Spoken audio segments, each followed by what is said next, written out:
let me make sure that you understand I'm not here representing the NRA. I'm not even a member. Okay? Secondly, I'd like to say that in your opening statements, you commented specifically on my testimony, saying that basically it had nothing to do with this issue. And I had to chuckle because then I noticed you had Mr. Brady up here, who was hit not with an assault weapon but with a .22 caliber revolver. So getting beyond that, I didn't grow up in a house with guns. I don't hunt. I personally abhor hunting. But I was given a gun by a friend when I was 21 to carry in my purse for self-defense, and I was taught how to use it. A couple of years ago, my parents and I went to a cafeteria in Texas on a bright sunny day. We weren't in a dark alley where we weren't supposed to be. And as you all know the story, this madman drove his truck through the window, and he began shooting. Well, immediately, my father and I got down on the floor and put the table up in front of us. And this guy kept shooting. And you're thinking, what could it be? Is it a robbery? That's the first thing that generally comes to mind. And he keeps shooting.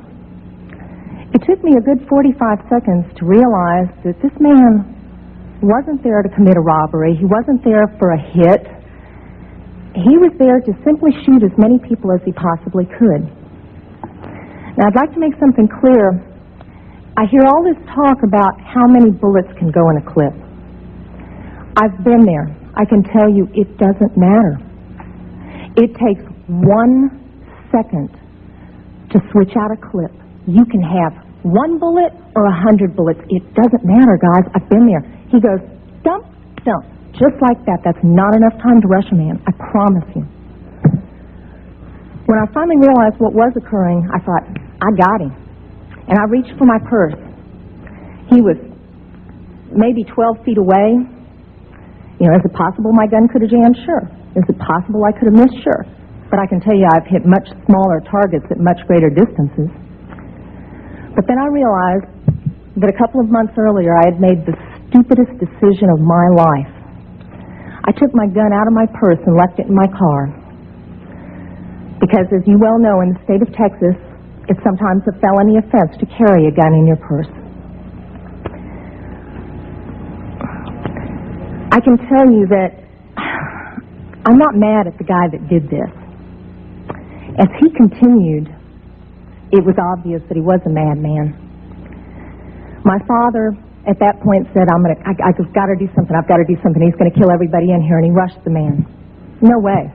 The guy turned, shot him in the chest. He went down, was obviously mortally wounded. For whatever reason, that made the man change directions and go off to my left. Shortly thereafter, someone at the back of the restaurant broke out a window. When I saw what looked like an opportunity to escape, I turned around and I grabbed my mother by the shirt and I said, come on, we've got to run, we've got to get out of here. And then my feet grew wings and I was out the back window. As soon as I got out, I realized that my mother had not followed me out.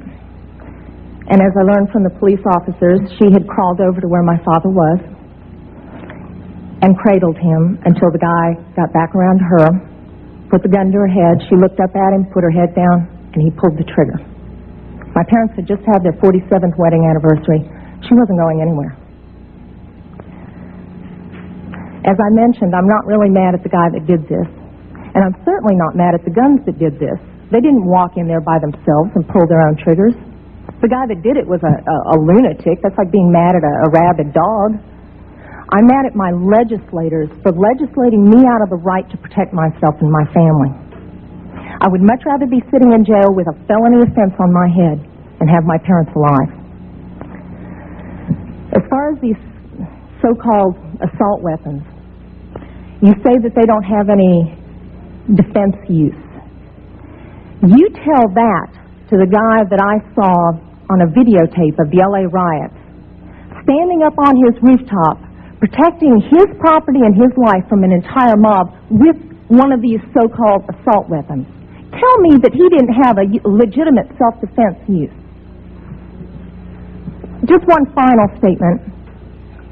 I've been sitting here getting more and more fed up with all of this talk about these pieces of machinery having no legitimate sporting purpose, no legitimate hunting purpose, People, that is not the point of the Second Amendment.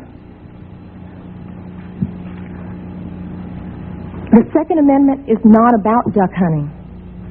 And I know I'm not going to make very many friends saying this, but it's about our right, all of our rights, to be able to protect ourselves from all of you guys up there.